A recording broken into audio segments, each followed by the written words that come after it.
नमस्कार, मैं हूं आपके साथ मीनाक्षी रजत और आप देख रहे हैं अपना फेवरेट डिबेट शो सबका हिसाब होगा। केंद्रीय गृह मंत्री अमित शाह के एक बड़े और कड़े आदेश के बाद भारत बांग्लादेश सीमा पर हलचल अचानक से बेहद तेज हो गई है। घुसपैठ के खिलाफ केंद्र सरकार ने अब तक का सबसे बड़ा मिशन शुरू कर दिया है। आपको याद होगा कि पश्चिम बंगाल में जब चुनावों की बयार चल रही थी, उस वक्त पश्चिम बंगाल की जमीन से एक वाक्य कहा गया था, डिटेक्ट, डिलीट, डिपोर्ट। हम घुसपैठियों का वो करेंगे और वही अब हो भी रहा है।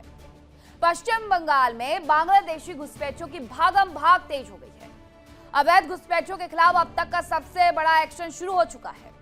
मुख्यमंत्री शुभेंदु अधिकारी की 3D नीति यानी डिटेक्ट, डिलीट, डिपोर्ट ने वो कर दिखाया है जो दशकों में पश्चिम बंगाल में नहीं हुआ, जो पूर्ववर्ती सरकारें नहीं कर पाई हैं। बंगाल में बरसों से जमकर के बैठे बांग्लादेशी घुसपैठियों में एक ऐसा खौफ बैठ गया है कि अब वो खुद ब खुद अपना बोरिया बिस्तर समेटकर वापस भाग रहे हैं। बॉर्डर पर हड़कंप मचा हुआ है। इस 3D फॉर्मूले का खौफ ऐसा है कि उत्तर 24 परगना का हाकिमपुर चेक पोस्ट इस बात का गवाह बन गया है। ये जो तस्वीरें आप देख रहे हैं, ये वहीं से आ रही हैं। जो लोग कल तक ये चीख चीख करके चिल्ला चिल्ला के कह रहे थे कहां है घुसपैठिए, उन्हें ये तस्वीर जरूर से देखनी चाहिए। यहां है घुसपैठिए जो सिर्फ एक 3D पर बाहर अपने सामान के साथ आ गए हैं।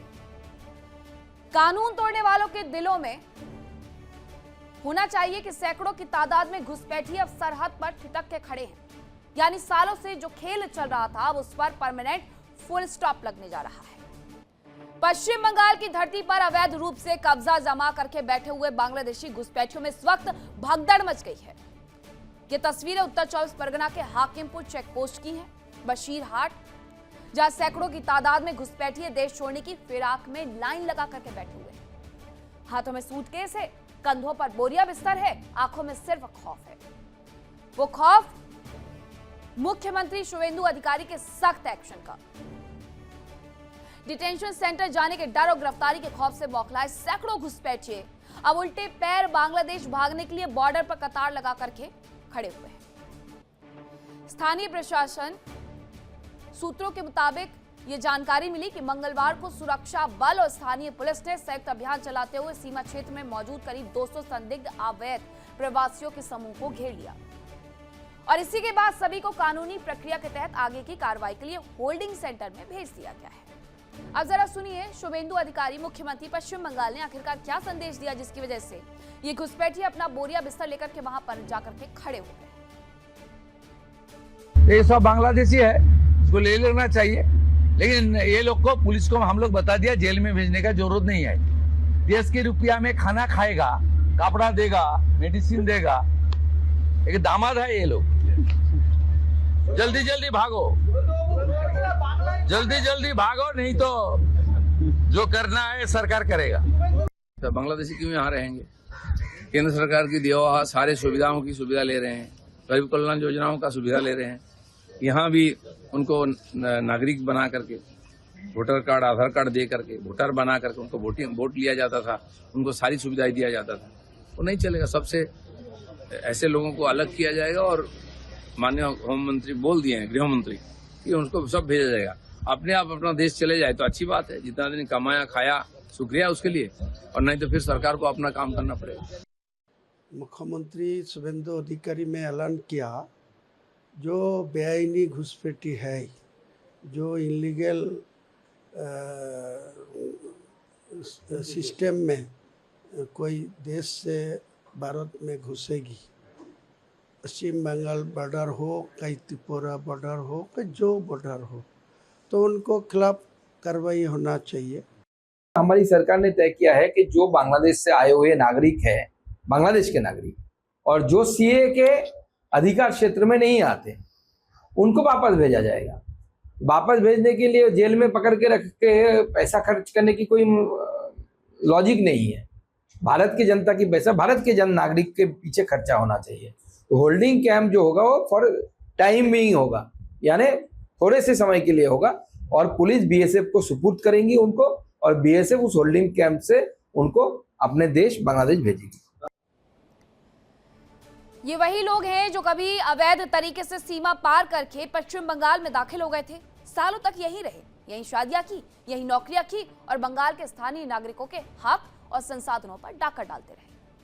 वोट बैंक की राजनीति के दम पर इन्होंने अपनी जड़ें यहीं पर जमा ली, लेकिन अब वक्त बदला हुआ है। अब ये जो चक्रव्यूह है वो कैसे रचा गया? दरअसल सबसे पहले डेमोग्राफिक चेंज पर हाई लेवल कमेटी का गठन किया गया और देश में हो रहे डेमोग्राफिक चेंज का मूल्यांकन शुरू कर दिया गया। जस्टिस प्रकाश प्रभाकर नावलेक इसके अध्यक्ष होंगे, ये बताया गया। घुसपैठ समेत असामान्य जनसंख्या बदलाव की स्टडी की जाएगी और बॉर्डर पर घेराबंदी यानी बाड़बंदी होगी। शेल्टर होम बनाने के आदेश भी दिए गए हैं। इसके लिए बीएसएफ और राज्य प्रशासन मिलकर के घुसपैठ रोकने में मदद देंगे। मालदा के शेल्टर होम में कार्रवाई हो चुकी है। अब तक 9 संदिग्ध घुसपैठियों को यहां पर शिफ्ट किया गया है, जिनमें महिलाएं और बच्चे भी शामिल हैं। इन लोगों को सीधे जेल नहीं भेजा जाएगा, बल्कि पहले पहचान और नागरिकता की जांच की जाएगी। होल्डिंग सेंटर में संदिग्धों को शुरुआती तौर पर 30 दिनों के लिए रखा जाएगा। इस दौरान उनकी तमाम दस्तावेज, पहचान पत्र और नागरिकता रिकॉर्ड की बारीकी से जांच की जाएगी। उनका जो बायोमेट्रिक डेटा है उसे लेकर के केंद्रीय पोर्टल पर अपलोड भी किया जाएगा और जांच में विदेशी नागरिक साबित होने पर आगे डिपोर्टेशन की जो प्रक्रिया है वो शुरू की जाएगी। पूरे सेंटर की सुरक्षा कड़ी रखी गई है ताकि कोई भी संदिग्ध फरार न हो सके। सरकार का दावा है कि इस कदम से अवैध घुसपैठ पर लगाम लगाने में मदद मिलेगी। अब ये जो होल्डिंग सेंटर है उसके बारे में मैं आपको बताती हूँ। पहला है ये मालदा और मुर्शिदाबाद में दरअसल सेंटर बना दिए गए हैं और संदिग्ध विदेशियों को यहां पर रखा जाएगा। हाई सिक्योरिटी होगी, निगरानी व्यवस्था होगी, पहचान और नागरिकता की उनकी जांच की जाएगी। इसके साथ केंद्र के निर्देशों पर भी कार्रवाई होगी। अब पूरा प्रोसेस कैसे होगा? पहले होल्डिंग सेंटर में इन लोगों को शिफ्ट किया जाएगा, जैसा मैंने आपको बताया। 30 दिन तक इन्हें निगरानी में रखा जाएगा। इनके दस्तावेजों की जांच होगी, बायोमेट्रिक डेटा कलेक्ट होगा और डेटा केंद्रीय पोर्टल पर बाकायदा अपलोड भी किया जाएगा ताकि किसी भी व्यक्ति के साथ किसी भी तरीके का कोई अन्याय ना हो। एजेंसियों से वेरिफिकेशन भी करवाया जाएगा और विदेशी नागरिक साबित होने पर ही अगली कार्रवाई की जाएगी। इस सामूहिक पलायन के पीछे की जो सबसे बड़ी वजह है वो है गृह मंत्री अमित शाह। अवैध घुसपैठ पर जो उनकी जीरो टॉलरेंस की नीति है। सरकार ने साफ कर दिया है कि बंगाल की धरती पर एक भी अवैध नागरिक को बर्दाश्त नहीं किया जाएगा और इसी सख्ती का नतीजा है कि जो घुसपैठिए कल तक बंगाल को अपना पक्का ठिकाना मान चुके थे, वो आज यहां से वहां दुम दबा करके भागने के लिए व्याकुल हो गए हैं। पश्चिम बंगाल की डेमोग्राफी को बदलने की साजिश रचने वाले इन चेहरों के पास अब भागने के अलावा और कोई रास्ता बचा भी नहीं है। केंद्रीय गृह मंत्री अमित शाह के कड़े रुख ने साफ संदेश दे दिया कि कानून के हाथ लंबे भी और सख्त भी हैं। तो साफ है कि पश्चिम बंगाल में अब तुष्टीकरण की नहीं बल्कि कानून की लाठी चल रही है। सालों तक पश्चिम बंगाल के हक पर कुंडली मार करके बैठे घुसपैठियों का यह पलायन बता रहा है कि अगर इच्छा शक्ति हो तो अवैध घुसपैठ पर पूरी तरीके से लगाम लगाई जा सकती है, लेकिन उसके लिए पहले यह मानना होगा कि हाँ, प्रदेश में घुसपैठिए रह रहे हैं, जो कि पूर्ववर्ती सरकारों ने नहीं माना है। रिपोर्ट देखिए, उसके बाद करेंगे चर्चा की शुरुआत।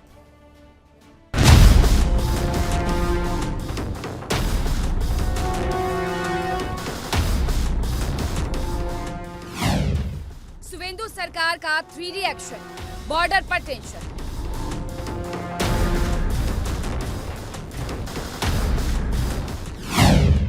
दादा का चला हंटर, घुसपैठियों में मची भगदड़।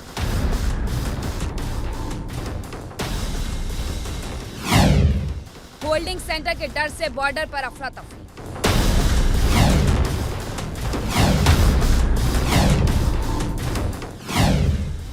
घुसपैठ के खिलाफ अमित शाह ने रचा चक्रव्यूह। डिटेक्ट, डिलीट, डिपोर्ट, दादा का बड़ा प्रहार।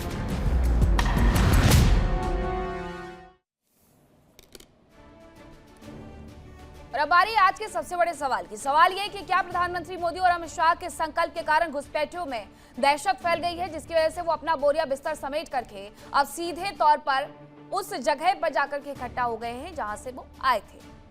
अब आपको बताती हूँ कौन कौन से मेहमान मेरे साथ जुड़े हैं, आपका परिचय करवाती हूँ। मेरे साथ जुड़े रत्नाकर सिंह, प्रवक्ता है बीजेपी के। इसके साथ ही मोहम्मद एहतिशाम उल हक, नेता है टीएमसी के। एसके दत्ता, राजनीतिक विश्लेषक। संदीप मिश्रा, राजनीतिक विश्लेषक हमारे साथ जुड़ेंगे। शेखर कुमार, राजनीतिक विश्लेषक। और मजहरुल इस्लाम, पत्रकार हैं बांग्लादेश से, वो भी हमारे साथ जुड़े हुए हैं। सबसे पहले मैं आप ही से पूछना चाहूंगी, एहतिशाम उल हक जी, क्या हुआ? कहाँ है घुसपैठिए, कहाँ है घुसपैठिए? घुसपैठिए तो सामान लेकर के बॉर्डर पर खड़े हुए हैं कि जाने दीजिए साहब।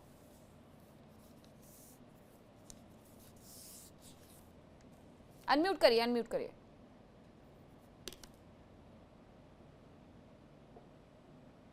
देखिए मीनाक्षी जी, नमस्कार, और तमाम पैनलिस्ट को मेरी ओर से नमस्कार।